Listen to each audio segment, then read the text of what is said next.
Bom, no início desse ano eu tive um evento adverso, né? Na verdade cometi um erro durante uma cirurgia.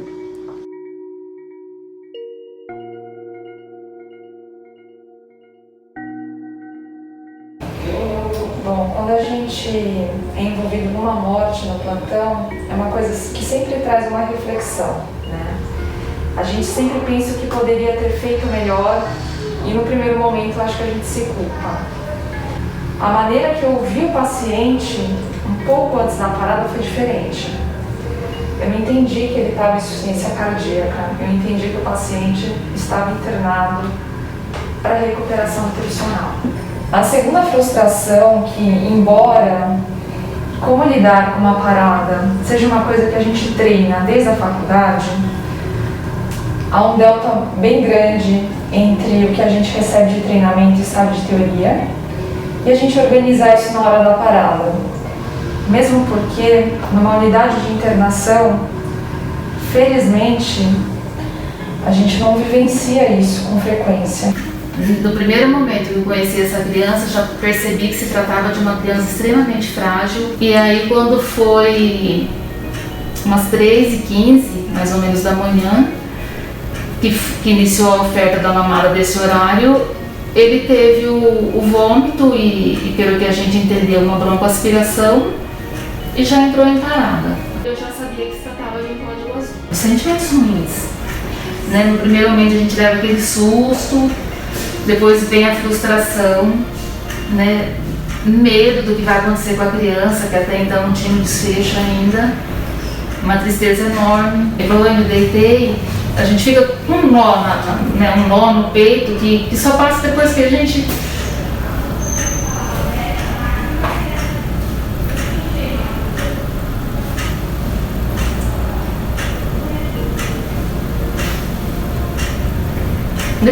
se isola, né? A gente precisa de um tempo sozinha, a gente precisa chorar para sair, né, esse aperto de dentro do peito que sufoca.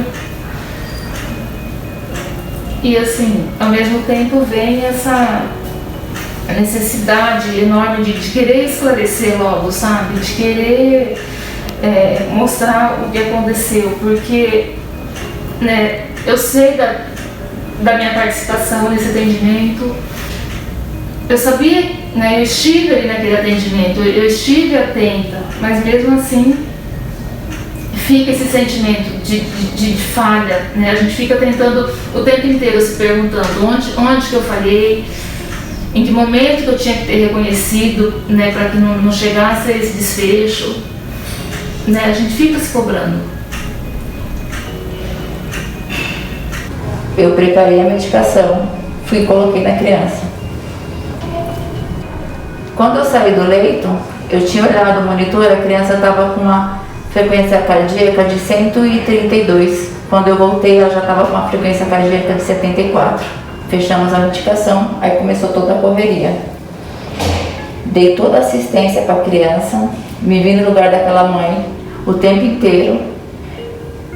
Para mim não era realidade, ia parar o tempo, ia voltar. Porque todos esses anos que eu estou na enfermagem, eu sempre coloquei na minha cabeça que eu estava na enfermagem para trazer vida e salvar a vida. E se qualquer vez que acontecesse de eu perder qualquer vida, seria de uma forma natural. E natural para mim é na mão de Deus, não na minha. E eu estava vendo aquela vida se perder pela minha mão, por um erro meu, por alguma coisa que eu fiz. Até uma hora que a mãe olhou para mim e falou para mim assim: me ajuda, não deixa eu perder meu filho. E aí eu já não tive mais condições de falar, porque ela pediu ajuda para uma pessoa que estava fazendo ela perder o filho dela. E aquele momento para mim o chão se abriu, e aí foi o sentimento de tristeza. Foi muita tristeza, porque eu não sabia se aquela criança ia voltar, se alguém ia conseguir fazer alguma coisa por ela. Eu não sabia se no outro dia, quando eu chegasse lá, daquele plantão, se eu ia estar do mesmo jeito que eu sempre estive, intacta de tudo, se aquela vida ia ser mais uma vida tirada por alguém da enfermagem. Foi muito triste.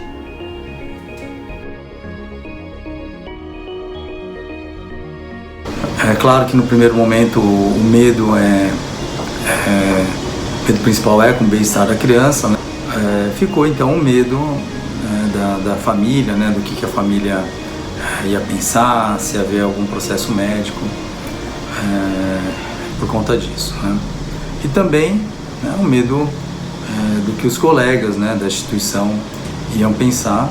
Sabia como é que a instituição ia encarar, né, todo esse problema, se havia alguma punição, alguma retaliação, né, alguma coisa assim, né? Se eu senti algum medo de voltar para o trabalho, acho que não, porque as pessoas, eu tenho uma sorte que as pessoas já me conhecem trabalhando aqui, então acho que em nenhum momento eles pensaram numa negligência, né? Não encarei dessa forma, não senti vergonha, nada disso. Então, assim, o meu maior medo foi pela vida da criança, e, né, que a gente já era uma coisa quase que certa, que seria muito difícil reverter, e não consegui esclarecer o que realmente aconteceu. Eu não pensei em punição, em momento algum eu não pensei em punição. Não sei se é porque eu nunca tinha passado por isso, eu só consegui me colocar no lugar da mãe e pensar na criança.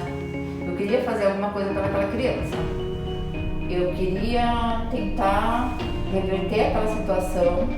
Eu queria que alguém chegasse lá e falasse, eu achei a forma da gente reverter. Então eu não conseguia pensar em punição. Tanto que eu fui embora para minha casa e a minha chefia viu como eu estava arrasada. E 4 horas depois que eu estava na minha casa, ela me ligou e aí ela falou para mim assim, a criança tá bem, tá tudo bem. Eu liguei na UTI, tá tudo bem, eu tô te ligando para te confortar, porque eu vi como você tava. E aí eu desliguei o telefone e aí no momento eu abracei a minha filha e eu falei pra minha filha assim, graças a Deus tá tudo bem. Aí eu peguei, e foi essa hora que eu falei assim, nossa, eu nem perguntei o que vai acontecer comigo. Foi 4 horas depois que eu estava na minha casa que eu fui me perguntar o que ia acontecer comigo. Aí depois disso eu comecei a pensar, será que eles vão desligar? Será que alguém vai conversar comigo? Será que alguém vai querer saber o que aconteceu, o porquê que eu fiz?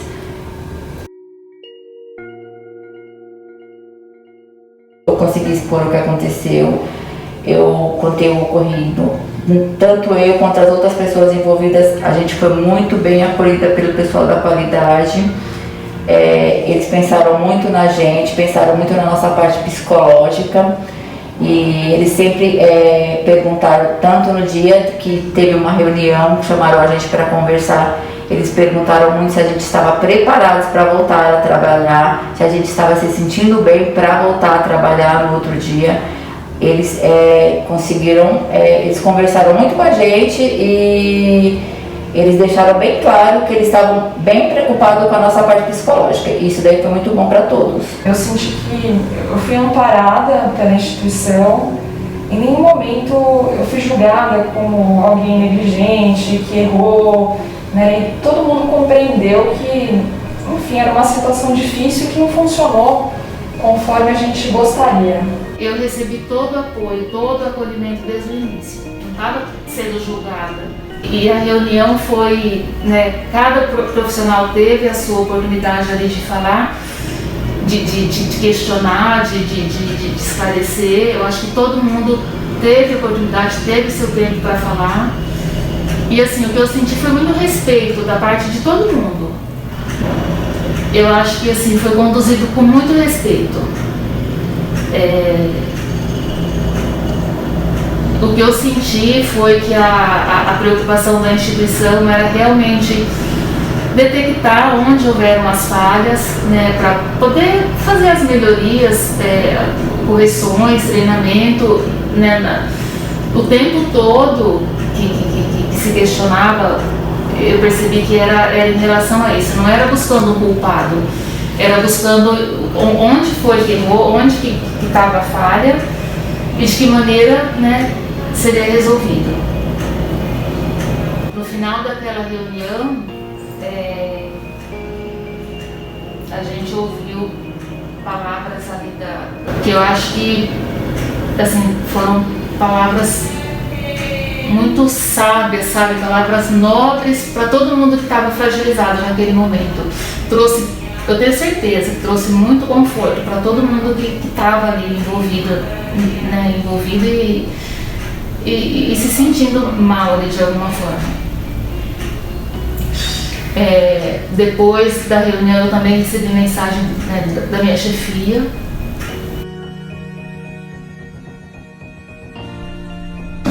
Primeiramente eles se preocuparam com o bem-estar da criança, queria saber se a criança estava tudo bem, se tinha alguma coisa que o hospital podia fazer, né, para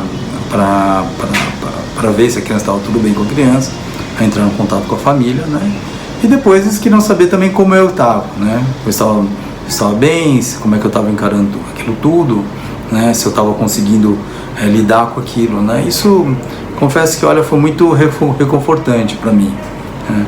Tanto que quando eu voltei a trabalhar, para mim foi muito natural, né. Voltei a trabalhar naturalmente, né, inclusive até com gás, né, mais gás ainda, né, e com vontade, né, de contribuir, né, para o Hospital Sabará. Aí depois eu fui chamado numa segunda reunião, né, no qual foi chamado toda a equipe, né, que participou da cirurgia, tanto a equipe médica quanto a equipe de enfermagem circulante, né, para entender, né, tudo aquilo que aconteceu, né. E esse passo também eu acho que foi muito importante, porque não foi simplesmente achar culpados ou varrer tudo para debaixo do tapete, né. Foi uma discussão para tentar encontrar formas, né, de evitar, né, para melhorar o processo, para evitar que aquilo acontecesse novamente, né. E você participar de uma discussão dessa, você acaba sentindo que de alguma forma a sua falha, né, está contribuindo para que aquilo não aconteça novamente e possa, né, nessa próxima vez, né, com algum outro colega ou comigo mesmo, né, ter um desfecho, né, ruim, né.